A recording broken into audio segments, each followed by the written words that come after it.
Hello students, this is your next poem, Chivi of Honeycomb book written by Michael Rosen. So students, in this video we are going to read about how our elders scold us and they like to be always told what to do or not to do. So students, आज हम इस video में पढ़ने जा रहे हैं जो कि आपकी पोएम है चीवी, जिसको लिखा है माइकल रोसेन ने। इस पोएम में बच्चों हम पढ़ेंगे कि किस तरीके से हमारे जो एल्डर्स होते हैं, बड़े होते हैं, वो किस तरीके से हमें डांटते हैं और हमेशा हमें क्या करते रहते हैं, बोलते रहते हैं कि तुम ये मत करो, तुम वो मत करो। ओके, तो ask yourself as well as your partner, and do you like to be always told what to do और नॉट टू डू। क्या तुम ये चीज़ें पसंद करते हो? अपने आप से पूछो या अपने पार्टनर से पूछो कि क्या तुम्हें हर कोई ये बोले कि तुम्हें ये नहीं करना चाहिए, तुम्हें वो नहीं करना चाहिए, क्या तुम इन चीज़ों को पसंद करते हो? Do grown ups do this in your experience. Okay, तुम्हारे जो बड़े होते हैं, ठीक है, वो जब तुम्हें ऐसा बोलते हैं तो तुम्हारा क्या एक्सपीरियंस है, मतलब तुम इन चीज़ों से क्या समझते हो? When Michael was 5 years old, his mother took him to a nearby school for admission. The teacher asked, "What does your mother call you at home, child?" Michael, जो कि आपको समझ आ गया होगा, 5 साल का था जब उसकी मम्मी उसको स्कूल लेके गई तो उसके टीचर ने उससे पूछा कि तुम्हारी मम्मी तुम्हें घर क्या बुलाती है? Michael don't came to confident reply. उसने क्या किया? उसने कॉन्फिडेंटली रिप्लाई किया कि माइकल। ओके, सो ये जो चीवी है, चीवी का मीन्स है टू, चीवी इज़ टू नैग, मतलब किसी चीज़ को बार बार नैग करना, नेगलेक्ट करना कि ये मत करो, वो मत करो। To continuously urge someone to do something often in an annoying way according to the dictionary. मतलब जो चीवी का मीन्स है वो हमेशा क्या है? Continuously urge someone to do something off in an annoying way, जो हर समय ये बोलते हैं कि ये मत करो, वो मत करो। Okay, so the poem Chivi is a catalogue of various do's and don't that the grown-ups dictate to young children.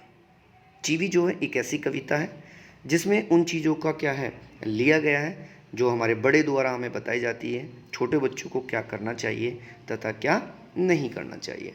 The adults constantly give a list of instruction to the children about how to sit, how to talk, how to eat and so on. और हमें जो हमारे बड़े जो होते हैं, हमारे घर में बड़े व्यक्ति जो होते हैं, उनके द्वारा छोटे बच्चों को इंस्ट्रक्शन दिया जाता है, बहुत बड़ी लिस्ट दी जाती है कि तुम्हें कैसे बैठना चाहिए, कैसे खाना चाहिए तथा कैसे बात करनी चाहिए। ये इस पोएम के क्या हैं? पार्ट्स हैं। फिर जो हम लास्ट में पढ़ते हैं, the poem how ever indicate a passage of time when the young child has grown up and is incapable of taking a decision on his own. इस कविता के बीच में एक ऐसा टाइम भी बताया गया है कि जब छोटे बच्चे बड़े हो जाते हैं और वो डिसीजन नहीं ले पाते कि उन्हें क्या करना चाहिए। द सेम अडल्ट, तब क्या होता है, वही बड़े जो हमारे घर में बड़े होते हैं, अडल्ट्स जो हमारे एल्डर्स होते हैं, then child the grown up child for not being able to think independently. तो वो क्या करते हैं? वो हमें डांटते हैं और वो हमें कहते हैं कि तुम इतने बड़े हो गए हो लेकिन अभी भी तुम खुद से कोई डिसीजन नहीं ले पाते। ओके, सो अब हम स्टार्ट करते हैं पोएम को। ग्रोन अप से things like speak up, don't talk with your mouth full, don't stare, don't point, don't pick your nose.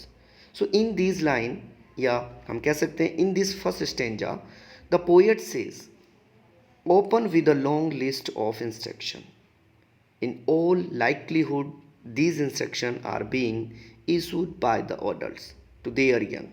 Once speak up, don't talk while your mouth is full of food and so on are just few example. Okay, तो जो writer है और जो poet है वो हमें बताते हैं कि जब हमारे जो बड़े होते हैं, ठीक है, वो हमें ऐसी बातें कहते हैं। कैसी?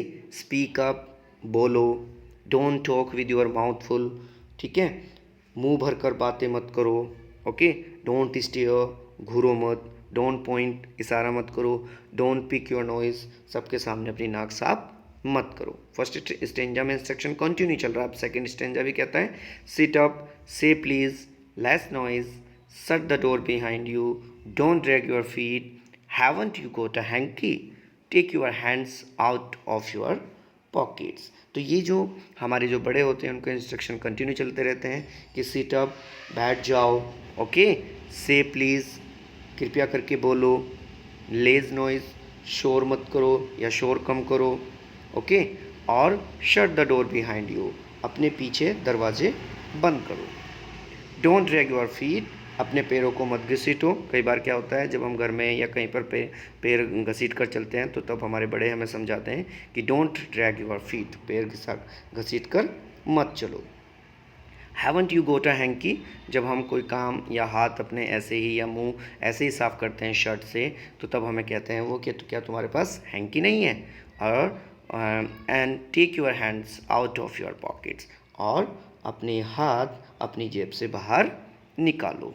ओके, तो ये क्या है बच्चों, ये इंस्ट्रक्शन है जो हमारे बड़ों द्वारा हमें दिए जाते हैं, और कई बार ये इंस्ट्रक्शन हमें इरिटेट भी करते हैं अपने बड़ों से, ठीक है, जब कि क्या होना चाहिए, हमें इरिटेट नहीं होना चाहिए।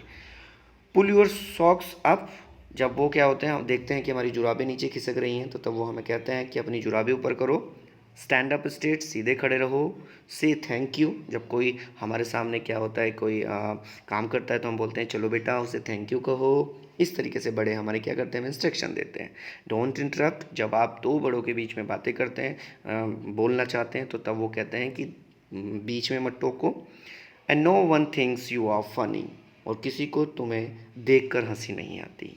Take your elbows off the table, और अपनी कोहनियों को मेज से हटाओ। तो these are the instruction related to us, what to do और नॉट। ठीक है, हमें क्या करना चाहिए और क्या नहीं करना चाहिए, ये इंस्ट्रक्शन हमें हमारे एल्डर्स द्वारा हमें दिए जाते हैं। Can't you make your own mind up about anything, क्या तुम अपना दिमाग किसी काम में नहीं लगा सकते। मतलब ये है कि क्या तुम किसी बारे में अपना दिमाग नहीं बना सकते। मतलब ये है कि अब छोटे बच्चे बड़े हो गए हैं, ठीक है, और अभी भी हम अपना डिसीज़न खुद से नहीं ले पा रहे हैं, ठीक है। तब हमारे जो बड़े होते हैं वो हमें क्या करते हैं, वो कहते हैं कि तुम क्या हो, बड़े हो गए हो, लेकिन अभी भी तुम अपना डिसीज़न खुद से नहीं ले पा रहे हो, अपना दिमाग कब लगाओगे। तो बच्चों, these are the things related to us, what to do and don't, हमें क्या करना चाहिए और क्या नहीं करना चाहिए। ये इंस्ट्रक्शन हमारे पेरेंट्स, हमारे एल्डर्स द्वारा हमें दिए जाते हैं, ठीक है। आई होप कि आपको ये चैप्टर समझ आ गया होगा। चीवी, चीवी जो है वो एक ऐसी कविता है जिसमें हमें ये बताया जाता है कि हमारे जो एल्डर्स होते हैं वो बच्चों को बताते हैं कि क्या तुम्हें करना चाहिए और क्या नहीं करना चाहिए, ठीक है। तो हमें अपने बड़ों की बातों का कभी बुरा नहीं मानना चाहिए, क्योंकि वो हमेशा हमें सही इंस्ट्रक्शन देते हैं, ठीक है बच्चों, समझ आ गया। तो ये कुछ क्वेश्चन आंसर हैं इसके, ठीक है, वो मैं आपको अलग से PDF दे दूंगा और आप इसको अपनी नोटबुक में कर लेना, ठीक है। ओके बच्चों, थैंक यू।